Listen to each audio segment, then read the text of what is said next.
right. How's everybody doing? There's a little screen. It's really good. So it's like, as Brett just told me in the bathroom, he said, it's not a gathering, it's a party. That's the way church should be, a party. And we should wear a tuxedo t-shirt. Man, I love that we're in Psalm 139. What a beautiful coincidence. Like, I don't think there is any. I think God just knows what he's doing better than we do. But to have that passage be kind of plopped right, it was already planned, 7 or 8 weeks in advance before we had inserted our child dedications into our planning schedule. And man, what an amazing, amazing thing to have right at the front end. And as I was thinking about, where this passage kind of takes us, I mean, my mind, I don't know why I thought about this, because I just thought about David writing this psalm, but I don't know, I just started thinking about Tom Hanks. I don't know why, but specifically Castaway. Who's seen Castaway in here? For everybody else, I'm going to ruin it for you. There's a moment in which you realize that isolation is not good for humans. I mean, if you're watching, you're watching them, it just gradually kind of takes place where he's engaging, with trying to figure out how to survive. But one of the most important things that happens to him, does anybody know what happens to him that allows him to survive? Anybody? Wilson, of course, Wilson. He was utterly alone and literally had to turn a volleyball into a person, and of course, on the back of it was Wilson, so he named it Wilson. And it made me think about the way that we are as humans, that we were created to be, and I was thinking about today, like I was looking at my watch, I was like, I got a limited amount of time, and somebody said something very wise to me, another pastor that became a counselor after 20 years of pastoring a church. I asked him the question, I was like, when you're preaching and you gotta, like, the time's out and you gotta land the plane and you gotta do so, he's like, I said, how do you do that? And he says, I don't try to plan that or figure that out. I think about, what if I had 20 minutes with my children, and my children don't know Jesus. They're lost. They're prodigals. If I had 20 or 30 minutes to tell them, and then that was going to be the last time I spoke to them, what would I say to them? What would I express to them? So as I thought about looking at Psalm 139, I think about what we need as human beings and how God leads us home. I really thought about, okay, what would I say to my kids? And there's really only three things that I wanted to align our hearts around, is that God sees you, that he knows you, and then he loves you. I mean, when you read Psalm 139, all of those things are woven in and out through this passage. And for our human existence, what we need as human beings, I was thinking about how prominent it is, but it never really goes away when you enter into middle school. Like I remember being a middle schooler. I mean, you don't forget, because those are like, high school, I had an amazing time. It was great. Middle school can be a little rougher. I mean, it just can be, you can go through the bullying thing, which is a very serious deal. We know that just even in recent history, just how hard it is. The idea of being isolated even when you're in a room full of people in a cafeteria. And when I just remember being dropped off, by my mom. And you as a kid, it's like you're wondering as a parent, why do they want to, they're very specific. Like, hey, can you go this far, but don't go this far, because if you go this far, I mean, we drive a bucket, and you can't drive that bucket up into the loop, because that's, don't wave to me too long, don't blow kisses. I mean, there's like rules when you're in middle school when you get dropped off. And you just, that's just the way that it is. And then it's like, where do you go? I remember when I was in middle school, it was like, there was a breeze, I grew up in Tallahassee, and it was hilly, and the high school was way down here, it's private school. Middle school was way up here, and it was like you had to be there for another 20 minutes before the bell rang, usually when I got dropped off. So those 20 minutes, do you remember what those 20 minutes were like? Like, you walked up just hoping that friend that you got is around, because you didn't want it. Nowadays, it's like, you get to flip through if you're alone, you can put your AirPods in and look at your thing. Like, I got people, man. I'm snapping over here. You just rolling up going, I got no things to do, and no people. I mean, you just really were exposed, and I just remember rolling up, and it was just, you're dying to have what? A group. You want to belong. You want to be known. You want to feel worthiness. You want to feel value, and being in a group, being a part of something makes you feel value. It's interesting if you look at, who understands or knows the Enneagram in here? Anybody? Any Enneagrammers? Okay, there's some of you. For the rest of you, it's a personality profile test that a lot of people know about. There's 9 different personality types. When you get back from Mars, you'll find out about it. I'm kidding. A lot of people know about the Enneagram and the personality types, and they're very different. And then there's some crossing boundaries of, a 1 can be a little bit like a 9, a 3 can be a little bit like a 2, or maybe a 3 is like a 4. I mean, you have different personalities that go, and different ones are, some are, achievers, some are, the loyalists. You've got just different ones. But I read an article recently that said there was one common thread throughout all of the Enneagram personality types. Like, they all have it. And it's a particular type of fear. Like fear, and it's all related to insecurity. I mean, I'll just read some of them. Like type 1, their fear is imperfection. They're worried about being imperfect. Fear of being accused, misinterpreted, corrected, or blamed, not meeting expectations. Type 1s are usually very type A personalities, ones that they're very efficient, they get things done, they have things that are this way, they look at the way that other people do them, and they're like, I don't really understand why you would do it that way, because my way is perfect. And then they're worried about ever making a mistake. But there's insecurity, it's based on what people think. Is this going to make me feel loved, accepted? Am I going to feel good about myself in this particular situation and scenario? Type 2s have a more raw emotional type of fear when it comes to insecurity. Their underlying fear is just simply being unloved and unwanted by others, right? And somebody's there's a 2 in the house. Got the T-shirt. And they often believe the lie that they aren't good enough. And they often have to change who they are, to be the chameleon in the room, to make sure that people like them, make sure that people love them. And it goes on. The type 3, their underlying fear is not being valued. They fear underachieving, being unproductive. And deep down, they just want value. The lie that they tell themselves is how to get people to love you. And the fear is anything that causes them to feel worthless. I'm a 3. I understand that. Like humiliation, anything that makes you feel worthless. Walking into certain rooms where you feel less than all the other people in the room. And it goes on and it goes on. But it's this underlying thread of insecurity. And as you look at Psalm 139 and you look what we all need. And here's the reality as parents and as humans in general. There's something that we need that, yes, human beings can be a part of the story of doing that for us, because none of us are supposed to be alone. But we are, as sinful human beings, we're going to leave massive gaps. As parents, you're going to leave a massive gap in terms of seeing your child, knowing your child, and loving your child. Your child being completely secure. Your child is going to one day leave. You have a limited window. They are going to get dropped off at the middle school, and they are going to go into the war zone of insecurity, wondering what's their group. Are they with the athletes? Are they with the kids that are honor students? Are with the kids that wear, strange clothes, a cape? I don't know. Kids that do strange things at school. Which group are you in? And you've got all the different things that you do as a parent and as human beings, but there's always going to be massive gaps. And they're going to leave us in this place. That's why medication is prescribed at a record high for fear and anxiety. And a lot of that deep down in the rooted level spot is this insecurity. And the world is trying to figure out, how is it possible that we can be secure? How is it possible that I can actually walk around with knowing and understanding that I'm approved of, that I'm loved, that I'm seen, that I'm known, that I'm cared for, that I'm valued, that I'm worthy? In a world where there's all of these fractured people that let you down, that can't fully fulfill you. And we're always looking.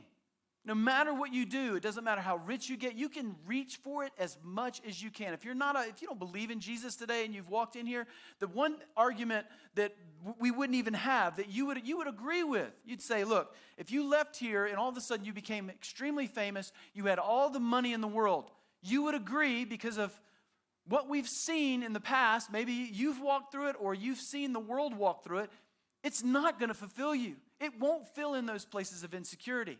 There's nothing that will do it. There is only one thing. It's why Ecclesiastes says eternity is set in the hearts of men and women. We don't know what it is. How do we fill this gap?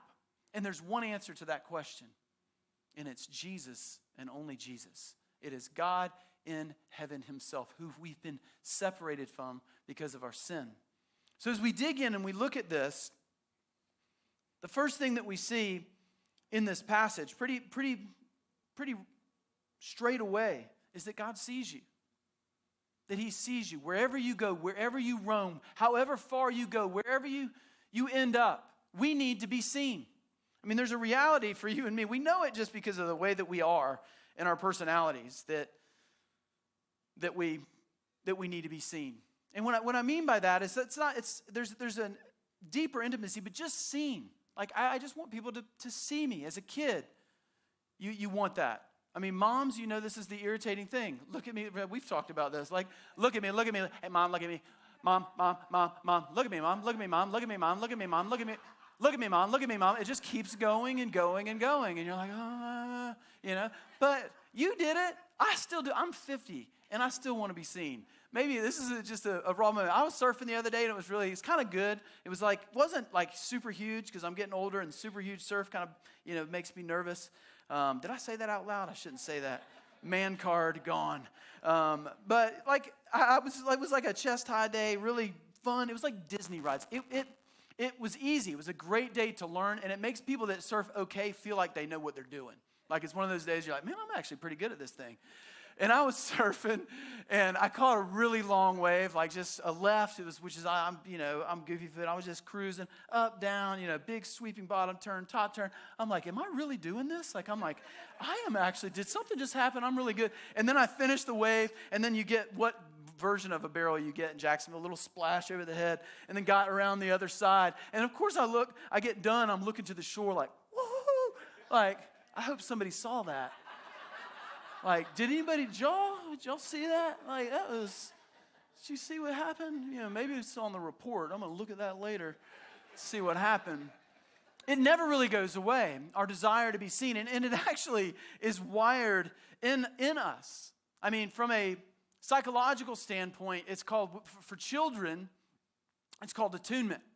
There's this thing that happens. There's a video you can look up. It's pretty amazing where a child and a mother will be engaged, and the mother's fully engaged, expression and everything with the child, and going through the whole, and the child's like pointing and going, looking and showing mom, and mom's watching. Oh yeah, I see what you're pointing at. I'm talking about 6-8 months, and the kid's just totally just into it, wanting mom's attention, wanting mom to react, and mom's just in it and doing the whole thing, and the baby's just making faces, and she's making the same face, and she's doing this, and the baby's doing this. The baby's trying to get mom to engage in that way, all nonverbals. And then they do an experiment and tell the mom to go stoic and see what happens. And they do it all on video, and it's incredible. The mom just goes, and the baby does the same things, trying to get the attention, do the little dance and pointing at stuff, and then eventually the baby just loses its mind, cries, is desperate, starts being like uncontrolled, can't control its body movements, just so desperate for the mom's attention. You could see them. It was a real mom, real baby, and you could see the mom's heart, just breaking while the doctor's over here going, taking notes I'm torturing my child. And then she gets back and engaged with the child, and it starts. It's called attunement. It's this idea of being seen. And we desperately need it. Without getting it, it causes fractures. And the reality for you and for me is that many of us don't get it. It's interesting. Dr. Dan Siegel says this, when we attune with others, we allow our own internal state to shift. So this can be adult on adult, adult to child. Our own internal state shifts to come to resonate with the inner world of another, right? This resonation is at the heart of the important sense of feeling felt that emerges in close relationships. Children need attunement to feel secure and to develop well. And throughout our lives, we need attunement to feel close and connected. Attunement might look like an adult seeing a baby crying, recognizing that baby is hungry, and then picking the baby up to feed her. In an adult relationship, attunement might be an adult who knows that saying, I'm fine, doesn't actually mean that, and digs a little deeper to find out what's going on. It's attunement. It's what we need as human beings. It's part of how we're seen. But what's amazing is that God sees us. And you read in this passage, just look at verse 2. It says, you know when I sit down, you know when I rise. Listen, you perceive, not just see me, you perceive my thoughts from afar.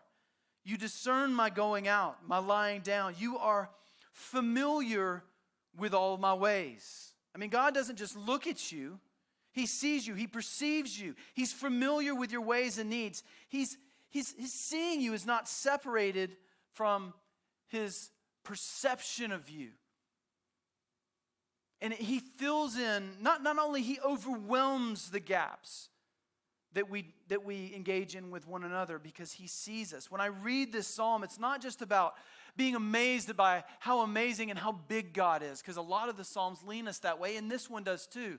But it's an intimate psalm about God seeing us, knowing who we are. I mean, if you continue and you look at number 2, so God sees us. He also knows us. He knows who we are. He knows when we're in that place of being sad or misunderstood. I don't know about you, but that's one of the most frustrating things in life. Like when you're in a space and you're in a place and you feel where loneliness finds you, even when you're in a family, even when you have friends, even when you're in a room full of people, is that place of somebody not understanding, not empathizing, not knowing what you're going through. They have no way of understanding. That they misunderstand what's going on. They don't quite know because we're not, for me, I think I spend a lot of my time trying to present to the world that I'm okay. And that's, as a human being, it seems like the thing that we resist, which is to say that we're not okay. We don't want anybody to pity us. To say, oh, I'm so sorry you're walking through that. Oh, don't pity me. That is something that's innate and built in to us in some ways, especially as men. We just push this thing out there like we're okay all the time. We got this. We can spin all the plates. We can do all the stuff. Of course. I spent so much of my time, some of you know some of my history of being that person that just didn't understand anybody that went through anxiety and depression. I just was like, man, people need to be, I just want people to be right. That was what I used to say to my wife. Like, I'd hear this story about somebody that was dealing with depression and anxiety, and they just can't get out of this cycle. They're kind of in this pit, and they're just like, man, I just want people to be right. Can they just walk outside and smell the flowers, see what this is? Surf's good, sun's up. What are you upset about? And then I walked through my own 3.5 years of the worst season of my life, fear, anxiety, depression, the whole 9 yards. And didn't know how to express to anyone, how alone I felt. To be in that place of going, I am not okay. And everywhere I went, I thought, to make everyone else comfortable, I'm going to look at everybody, I'm going to smile, and I'm going to be okay. And we do that really well. But what do we do with the fact that we're not okay? And what I think is amazing, what I think is beautiful, is that you've got a God, I've never read Psalm 139 this way, who not only sees you when you feel unseen. That moment at work when you do something and you're like, man, nobody knows that this is happening. My boss doesn't know. Nobody knows that I was responsible for this stuff. God knows. And he sees you. Not only that, he knows you intimately. He knows what you're going through. He knows that you're not okay. In the deepest, darkest pit, he knows what that's like because he's the suffering Savior that knows what we've walked through. He's not unacquainted with our sorrows and our grief. He understands what that's like. He sees us and he knows us. Listen to this. We need to be deeply known, but God says, you have searched me, Lord, and you know me. Before a word is on my tongue, you, Lord, know it completely. You hem me in behind and before. You lay your hand upon me. Such knowledge is too wonderful for me, too lofty for me to attain. Where can I go from your spirit? Where can I flee from your presence? If I go up in the heavens, you are there. If I make my bed in the depths, you are there. That's what I didn't believe for so long, that God had left me, but he goes down into those dark places, and he's there. If I rise on the wings of the dawn, if I settle on the far side of the sea, Even there, your hand will guide me. Your right hand will hold me fast. Even when I'm running, even when I don't care about God, even when I'm absolutely abandoning God because I'm frustrated or angry, He's there. And He's with me. He sees me. He knows me. His knowing me can't be separated from His being with you. That's all kind of woven together here. To know you is to be with you. He doesn't know you from far away. I love it. This kind of knowledge is too wonderful to comprehend, that He can know you that well. And finally, God loves you. This is the idea that we are valued. We have worthiness. All of us were created to feel that worthiness, and God values you. You are precious to God. You are valuable outside of your performance. I mean, I think, for many people, that's where we attain value.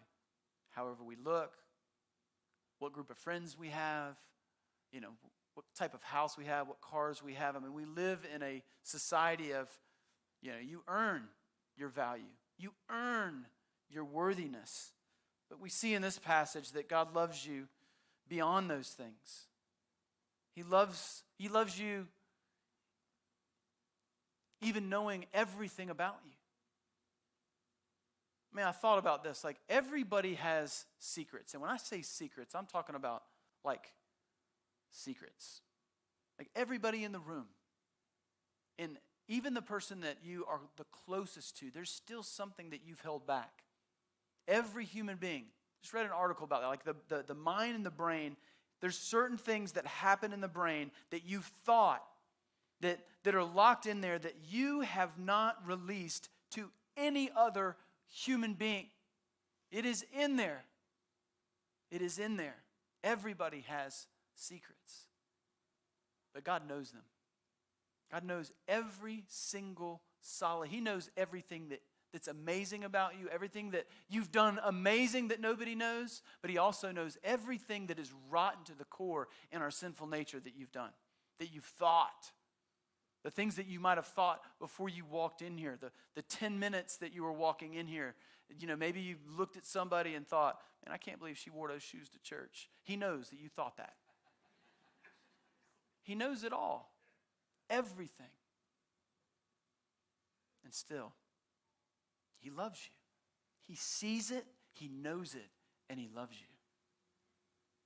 I mean, it's the thing that He wants you to know today. He's not just me as a parent wanting to breathe that over my children, but He wants you to know that He loves you. That He loves you. Listen to this.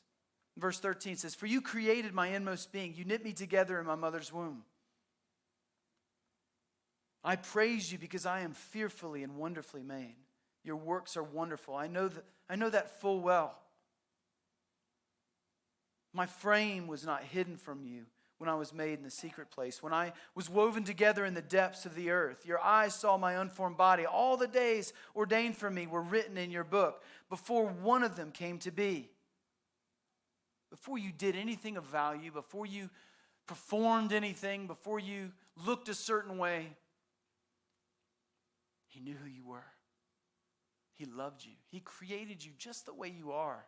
He planned you out. He fashioned you. It had nothing to do with your performance, had nothing to do with how well you've done here on planet Earth. He loved you long before that. Ephesians would say the same thing, that before anything, before the foundation of the world, He brought you and He selected you. He picked you. You belong. It's the very thing that we all need. You belong. We all are so desperate. I remember reading an article years ago, CNN article, just about human nature and our desperate need that is wired into us to belong to something bigger than ourselves. And here comes God, breaking down the dividing wall of hostility between you and Him and between us, each other. It says He can bind us together by His blood, that we might belong to something bigger than ourselves. He loves us more than we could possibly imagine. He knit us together. How precious are your thoughts? He knows everything about us. How precious are your thoughts about me, God? How vast the sum of them. In the way that he created you. One cell inside your body. He started with one cell. Had 3 billion character. You got a 4-code, DNA code. 3 billion characters long inside one cell. Starts that way and then replicates to over 1 trillion. It's insane. That is insane. If you were to take them all out, you could get back and forth to the moon like 190 times on that string of DNA character code that's very unique to who you are. Fearfully and wonderfully made. I was thinking about, the problem of attunement, and that we all need that. We need that engagement. We need that interaction. God created us that way. And I thought we worship a faceless God. How do we become attuned with God? How does God come in and fill in the gaps when I can't see him? He's invisible. Like I don't see God. And I was thinking, and maybe I'm thick, and maybe you're immediately going, well, I know how. What was God's solution to that? How did God upend that thought process for me? It's like, I don't know where is God? And I immediately just thought, well, God's invisible. Colossians 1:21 says we were alienated from God. We were separated, right? And then if you continue in Colossians 1, which is one of my favorite passages, it says what? It says he, Jesus, is the image of the invisible God. All of a sudden there is a face to the God that we so desperately want to be a part of. But then it still isn't solved for us because Jesus walked planet Earth for, this limited amount of time, gave his life away to buy us back, that our sins past, present, and future are annihilated by the cross of Jesus Christ. So Jesus is now the image of the invisible God. But then Colossians 1:27, it says, to them God has chosen to make among the Gentiles the glorious riches of this mystery. So to them, that being you, God has chosen you to be the face to the rest of the world, this glorious mystery. What does the rest of that verse say? Which is Christ in you, the hope of glory. Guess who's going to be the attunement, the face of the gospel to the rest of the world? This broken room of people. We're the ones. Our kids. I looked up here and I thought about this. This is the next church. These are the next church leaders up here. They're going to be the face. They're going to be the one. How is the world going to know that God sees them, God knows them, and God loves them? Christ in you, the hope of glory. In your broken self, through the power of God's Spirit, you will be the ones to be the ambassadors of who God is. Not this thing that I'm going to put on Facebook, what it means, the apologetic reason for why you should believe in God. No, I'm talking about the compassionate heart that sees people, that knows people, that loves people the way that God would. To become image bearers, like it says in Ephesians 5, that we would become those people, that we would become that church, that we would become those parents. Because there is a huge gap out there, outside, especially in our culture, in the world that we live in right now. People need to be seen. They need to be known. And they need to be loved. But not just by us. They need to be loved by God, but they can do it through you. That is the miracle of the gospel. That not only are we rescued, not only is our future secure, but God invites us in and says, you carry the ministry of reconciliation. You carry the attunement that the world so desperately needs. Let's stand. God, we love you. We love who you are. God, I pray you continue to lead us in the way everlasting. Lead us as human beings beyond ourselves, beyond our own desires, to wake up and realize what's been done for us. To know that you see us, know that you're pursuing us and that you know us, and to know that you love us.